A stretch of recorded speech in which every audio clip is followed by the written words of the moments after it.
बच्चों, आज हम लोग पढ़ेंगे आरआरबी बेंगलोर में पूछे गए प्रश्नों को देखेंगे और उसके फैक्ट को देखेंगे। ये प्रश्न हैं, वही प्रश्न हम लाए हैं जो प्रश्न परीक्षा में बार बार रिपीट होते हैं। चाहे कोई भी परीक्षा हो, उसमें मैक्सिमम टाइम रिपीट होते हैं, वही प्रश्न ये हैं। आइए प्रश्न की ओर बढ़ते हैं। पहला प्रश्न है, भारत अबरक का सबसे बड़ा उत्पादक है। हाँ, भारत जो है पूरे संसार में अबरक का सबसे बड़ा उत्पादक देश है और अबरक का सबसे अधिक उत्पादन भारत में यह कोडरमा, जो कि झारखंड में पड़ता है, वहाँ होता है। दूसरे फैक्ट हैं, भारत को राज्यों का संघ, यूनियन ऑफ स्टेट्स, ये अनुच्छेद 1 में कहा गया है। इसे आर्टिकल 1 कहते हैं इंग्लिश में। आर्टिकल 1 में कहा गया है कि भारत राज्यों का संघ है और हमारे संविधान में 395 आर्टिकल्स हैं, 395 अनुच्छेद हैं। जब संविधान का निर्माण हुआ था उस वक्त 395 अनुच्छेद थे। बाद में उसमें संशोधन करके कई अनेक अनुच्छेदों को जोड़ा गया है और एट प्रेजेंट अभी 414 से अधिक अनुच्छेद हैं। दूसरा फैक्ट है, फलों का उत्पादन हॉर्टिकल्चर कहलाता है। फलों की जो खेती की जाती है उसे हॉर्टिकल्चर कहते हैं। जैसे कि रेशम की जो खेती की जाती है उसे सेरीकल्चर कहते हैं। इस नाम को याद रख सकते हैं। रेशम को इंग्लिश में सिल्क कहते हैं, सिल्क से सेरीकल्चर हो गया। मछली के उत्पादन को पीसी कल्चर कहते हैं। मधुमक्खी की जो उत्पादन की जाती है उसे एपी कल्चर कहते हैं। इस तरह से कुछ हैं जो कि बार बार परीक्षा में रिपीट होते रहते हैं। हॉर्टिकल्चर, सेरीकल्चर, पीसी कल्चर, ये सब मैक्सिमम टाइम परीक्षा में आते हैं। अगला फैक्ट है, दिल्ली चलो का नारा सुभाष चंद्र बोस ने दिया था। हाँ, ये दिल्ली चलो का नारा सुभाष चंद्र बोस ने सिंगापुर से दिया था। यहाँ देखेंगे सिंगापुर लिखा हुआ है, स्पष्ट नहीं दिख रहा है, लेकिन सिंगापुर से दिया था। जब यह 5 जुलाई 1943 को सिंगापुर के टाउन हॉल में जब भाषण दे रहे थे सुभाष चंद्र बोस, उस वक्त उन्होंने वहीं से कहा था कि हम लोग को दिल्ली चलना है भारत को आज़ाद कराने के लिए। उस समय सुभाष चंद्र बोस आज़ाद हिंद फौज का गठन कर चुके थे और उसके सुप्रीम कमांडर थे। अगला फैक्ट है, बिहू असम राज्य का प्रमुख त्यौहार है। बिहू त्यौहार जो है असम राज्य में नई फसल के उत्पादन के उपलक्ष्य में मनाया जाता है, जब नई फसल की पैदा होती है, उसी खुशी में।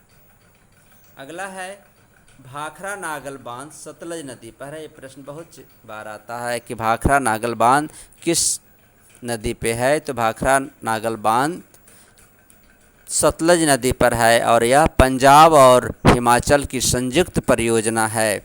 यह भारत की दूसरी सबसे ऊंची बांध है।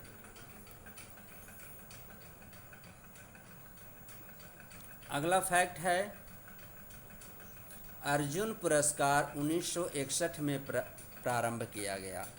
अर्जुन पुरस्कार जो है वह खेल के क्षेत्र में जो उत्कृष्ट उपलब्धि खिलाड़ी हासिल करते हैं उनको सम्मानित करने के लिए दिया जाता है और इसका प्रारंभ 1961 ईस्वी में किया गया था। नेक्स्ट है, ध्यानचंद स्टेडियम लखनऊ में है। इसी से रिलेटेड एक प्रश्न और आते हैं कि ध्यानचंद ट्रॉफी किस खेल से संबंधित है। तो आपको मैं बतलाना यहाँ चाहूँगा कि मेजर ध्यानचंद ये हॉकी के जादूगर भी इन्हें कहा जाता है और ये हॉकी के सुप्रसिद्ध खिलाड़ी थे। नेक्स्ट है, भारत का सबसे लंबा सुरंग। यहाँ कुछ गलत मिसप्रिंट लिखा हुआ था, टैब, इसे हटा दिया गया है। तो एट प्रेजेंट भारत की सबसे लंबी सुरंग है जो चेनारी नासरी है। यह जम्मू कश्मीर से श्रीनगर को जोड़ने वाली सुरंग है और इसकी लंबाई 9.28 किलोमीटर है। नेक्स्ट है, टीपू सुल्तान मैसूर का शासक था। कर्नाटक इसकी पहली जो राजधानी थी वह बेंगलोर न होकर के मैसूर थी और टीपू सुल्तान मैसूर का राजा था। आज भी मैसूर महल काफ़ी प्रसिद्ध है, वह दर्शनीय है। अगर आप लोग वहाँ जाएं तो उसे ज़रूर देख सकते हैं। नेक्स्ट फैक्ट है नाटो का मुख्यालय ब्रुसेल्स में है। हाँ, नाटो जिसका कि फुल फॉर्म होता है नॉर्थ एटलांटिक ट्रीटी ऑर्गेनाइजेशन, इसकी स्थापना 4 अप्रैल 1949 ईस्वी को हुई थी। इसका मुख्यालय ब्रुसेल्स जो कि बेल्जियम की राजधानी है, बेल्जियम एक देश है, उसकी राजधानी ब्रुसेल्स है, वहीं है। यह एक सैन्य गठबंधन है कई देशों का, जैसे जिसमें कि फ्रांस, जर्मनी, अमेरिका, ये सब कई ताकतवर देश हैं, उनका एक संगठन है। इन्होंने एक समझौता कर रखा है कि हम जितने भी इस संगठन के सदस्य देश हैं, इस देश पर किसी भी कोई बाहरी देश अगर आक्रमण करता है तो सब देश मिलकर के उसका मुकाबला करेंगे, या सब देश मिलकर के उस देश को सहयोग करेंगे जिस पर आक्रमण किया जाएगा। इस तरह से इतने सारे जो ग्रुप ए बने हैं, इसमें सारे देश अपने आप को सुरक्षित महसूस करते हैं और वर्ल्ड का बहुत ही ताकतवर सैनिक ऑर्गेनाइजेशन है।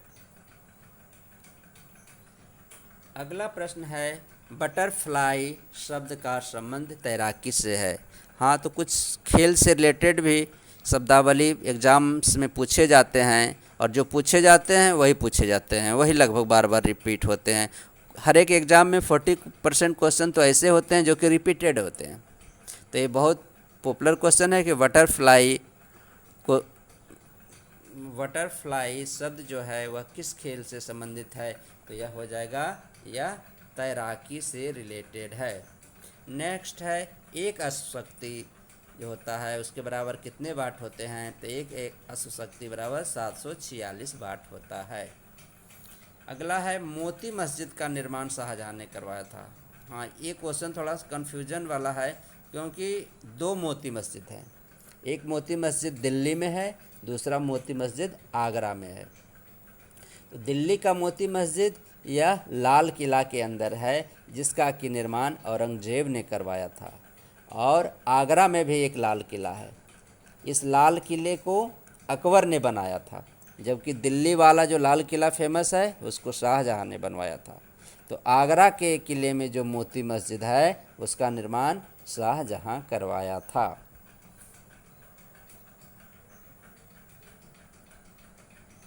अगला फैक्ट है शेर शाह का मकबरा सासाराम में स्थित है। ये सासाराम जो है ये बिहार में पड़ता है, वह शेर शाह का मकबरा वहीं है।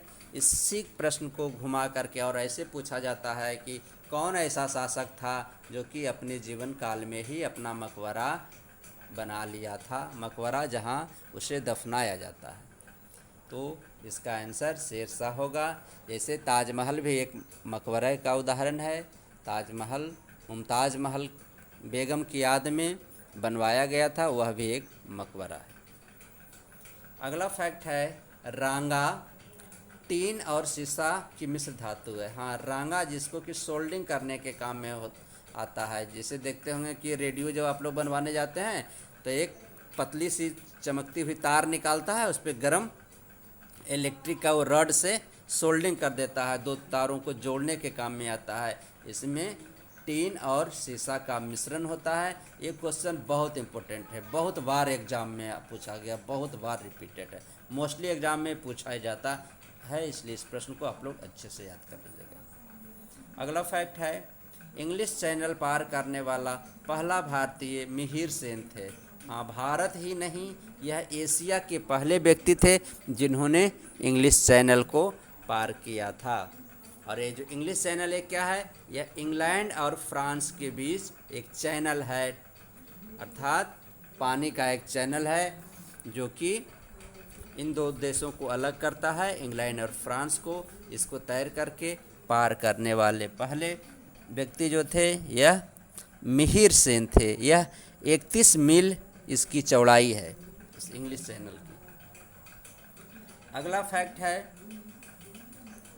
राष्ट्रीय पुस्तकालय कोलकाता में है। हाँ, भारत का सबसे बड़ा पुस्तकालय, इस प्रश्न को ऐसे भी घुमा देता है कि भारत का सबसे बड़ा पुस्तकालय कहाँ है, तो भारत का सबसे बड़ा पुस्तकालय कोलकाता में है, जिसे एक कांग्रेस पुस्तकालय के नाम से भी जाना जाता है।